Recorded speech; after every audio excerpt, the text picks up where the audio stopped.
Okay, thank you so much for being on our panel to talk about cross-cultural leadership. And we'll start with Marc. What has it been like to, be an executive director, the first African-American executive director in the world to lead a neuropsychology guild, especially during this time, now more than ever? What have you learned, and how does that influence your leadership style? Wow, that is a big question. So, the first thing I did was just panic, just because I'm incredibly honored and intimidated by having such a position at all. And then I'm certainly understanding the weight of the position and such a wonderful society that's been around for so long. So, it's been, some things are very challenging, and there's a very big learning curve to all of this. But I feel so honored that my peers and my colleagues allowed me the opportunity. They looked at the kind of work that I was doing, and then allowed me the opportunity to prove myself in doing that. And I think that's such an important thing, that when doors are opened, that we're able to look at those types of things. And so it's been a lot of fun doing this, but it's using different skill sets to be able to move into this role and then learn and adapt. There are a lot of things to learn in this type of role, and we have certain types of goals that we want to do in working kind of on a global stage. And so it's one thing. I've been on other boards and working within, the American or U.S. Population, but it's very different working on a global scene. So the terminology that we use is very, very difficult. In our board, in one meeting, took about 30 minutes and still couldn't resolve how to define what a trainee is, because that term is so different around the world. And how do we deal with those types of things? So it's a tremendous amount of fun, and I have a lot of fun learning about other cultures, which sometimes leaves a certain discomfort for me. So in visiting some places where I'm asked to do certain things that are just out of character and out of what what I learned that I was supposed to do, but that's from within my own culture.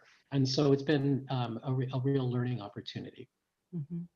So part of what I'm hearing you say is also stepping out of our comfort zone and cultural humility, and it kind of embedded in what you're saying. I'll kind of shift to Tony maybe with that and some of the work you've done in Russia, Europe, and colleagues. How has that played out for you in a different Latino culture, adapting to these variations as a leader? Well, that's complicated as well. And I'm very, very lucky, by the way, to be with this stellar group of folks, a good company. But obviously, one of the things that you need to understand, that your view is just a view, and sometimes it doesn't fit. For example, being a leader and expecting to perform all the time in a certain way, it's a very, very demanding circumstances. And the goal is really not just to perform as you see fit, but as they see fit. One of the greatest challenges that I had during my time as president of APA, and really other portions as well of my career, is understanding that in many ways, as a leader, as somebody who is a Spanish speaker, I represent a Rorschach card to people, and they put themselves in me. And in some ways, I have to reflect that. And that's a very significant challenge, because to me, I'm just Tony. To them, I'm somebody quite different. And my job is to make sure that person comes alive as they try to envision what psychology may be like for them or for people like them in a world stage. Mm-hmm. Yeah, I think that brings up, inclusive spaces. And I know, Dave, you're very passionate about that. How do we create inclusive culture within the culture of our field? How do you use your culture and knowledge to shift the culture of psychology, neuropsychology? I think now's a good time. A lot of people are wanting to affiliate around topics pertaining to culture and some of the linguistic challenges our field has. And I think right now, when you formulate kind of a subculture or microculture, you find something in common. And the social justice themes have really allowed us to push things a bit more quickly. Also, the field has been very responsive to that too, and our input. So to change in culture, you need something in common, which I think we do, not just the importance on culture, linguistic areas of expertise, but also we have on the other end, the larger field of neuropsychology that seems to appreciate there's a need to change and to change quickly. So you need both sides of that equation to make something happen. And I think that's doable now. Maybe not 5 years ago, certainly not 10 years ago, maybe not even a year ago, but I think we're in the right time to make these changes. How do you think, any that want to speak first, how do you think the collectivistic type of approach with some of the cultures that we come from or predecessors that we honor, how do you think that may influence momentum in themes like that, like social justice? Who would like to respond first? Well, let's continue our discussion in the same order. Mark, Yeah. Tony, and then Yeah. Dave. How's that? Oh, I spoke first last time. Please, sir. Go ahead, Tony. Well, thanks for putting me on the spot, Mark. but I think actually I wanted to speak slightly different question, and then I'll address your question, and that is in the collective nature of the Latin culture. It's really about us, about we, rather than about me. And in the culture of neuropsychology, which has historically been super white, and for that matter, super male, and for a long time, especially at the beginning of my trajectory, super Northeast, being a collective thinker was not in your best interest, especially in terms of leadership. So no likelihood that you're going to move forward if you think like that. So that's really tough. However, thank you, Donald Trump, for bringing APA to where it is today and bringing all of us to imagine a world where we need to not only understand each other, but understand people that are different than us. And more importantly, work together for the common good. The days of individual thinking, or if you will, the strongman leadership, well, they have come and gone, hopefully. How have your guys' leadership, either Dave, Mark, with interorganizational, IOPC, other work around the world, right? How do you think that we will continue as a field, neuropsychology, to meet these challenges that Tony's alluding to show solutions for leadership beyond maybe even our field, in society?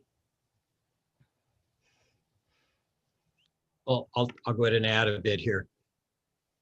Well, it's going to be interesting because there is this door that's open, as I mentioned, and thank you to a lot of parties these days that have allowed us to emphasize a more collective approach to things. But here's the pressure.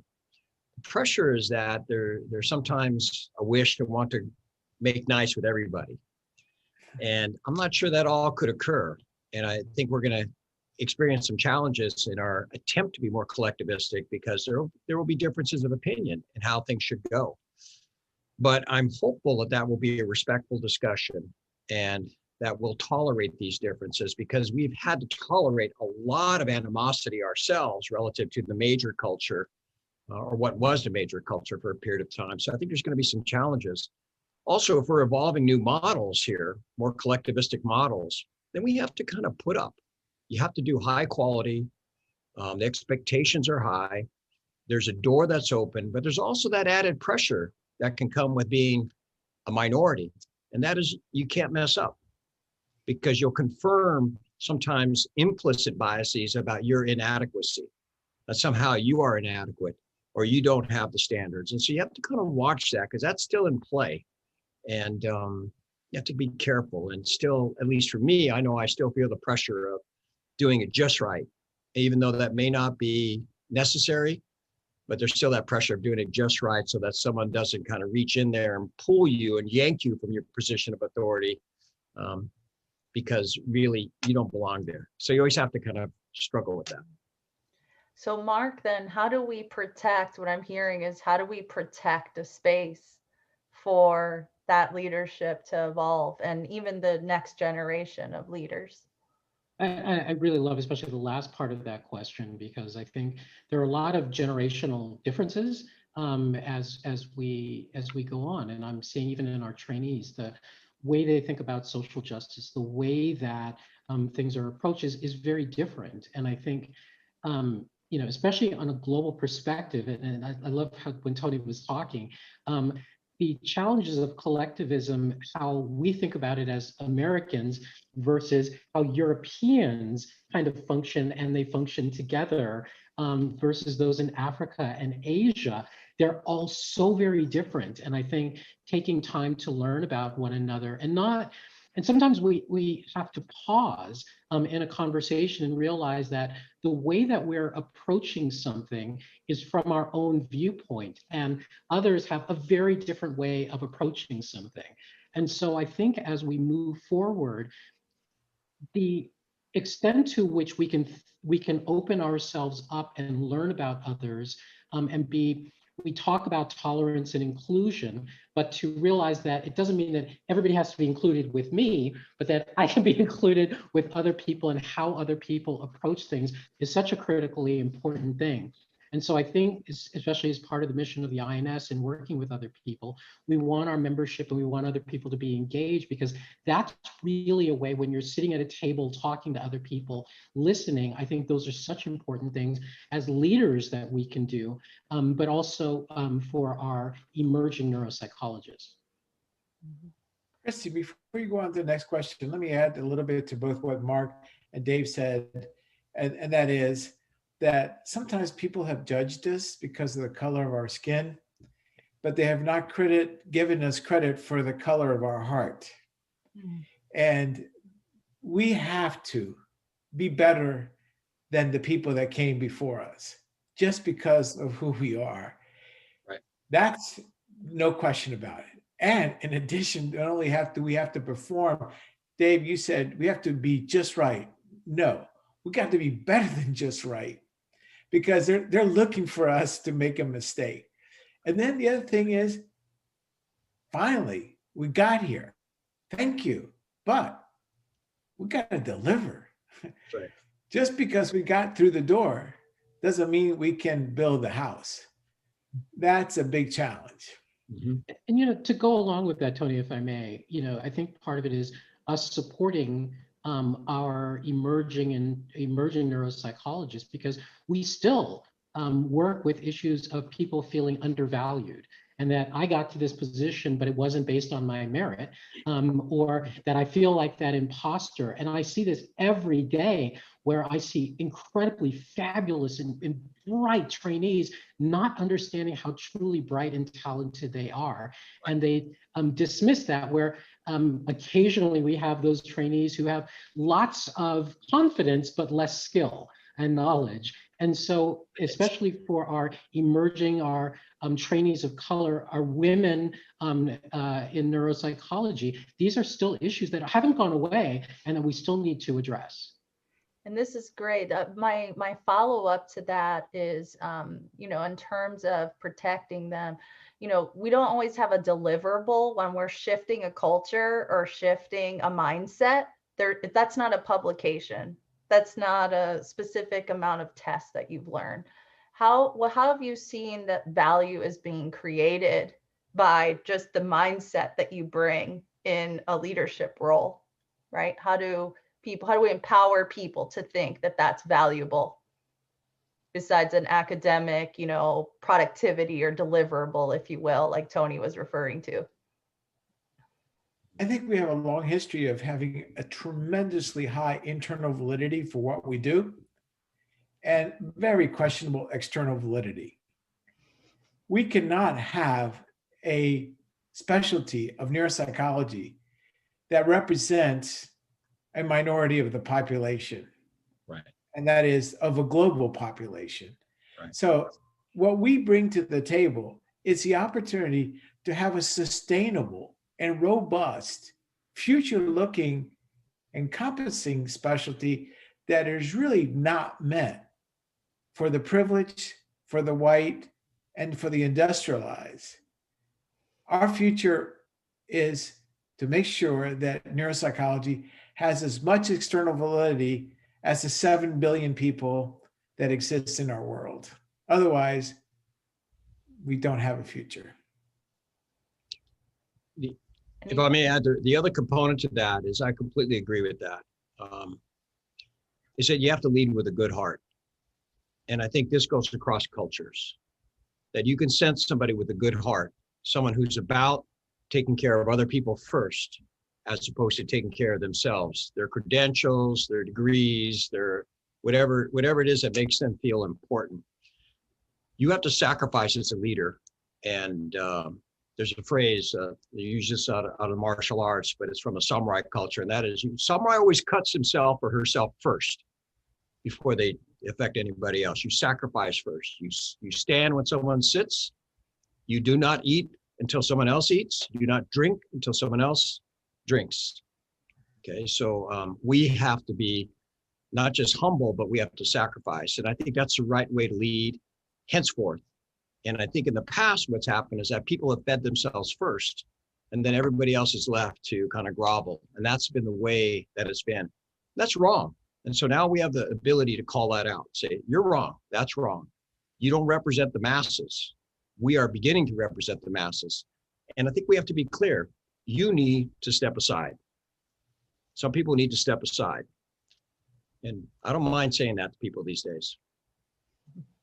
I think your point is very well taken, Dave. And I've been in many situations where some of my colleagues, where when someone approaches me about helping them, when another Black trainee approaches me about working with them, my colleagues say, no, just tell them to do that. You don't have time to do that. And I find that you clearly don't understand how we are and what we try to do. And personally for me, the people that I'm looking at on my screen, they're my role models. They're people that I admire so much, and watching them in leadership positions and how they conduct themselves and how they support other people. Even years ago, I remember Tony and Neil Pliskin came to me and said, hey, you are going to do well. We are here to help you. Tell us how we can help you develop into a leader. And it's those types of experiences that I think that we can impart on other people, and that we all need to be working together to do.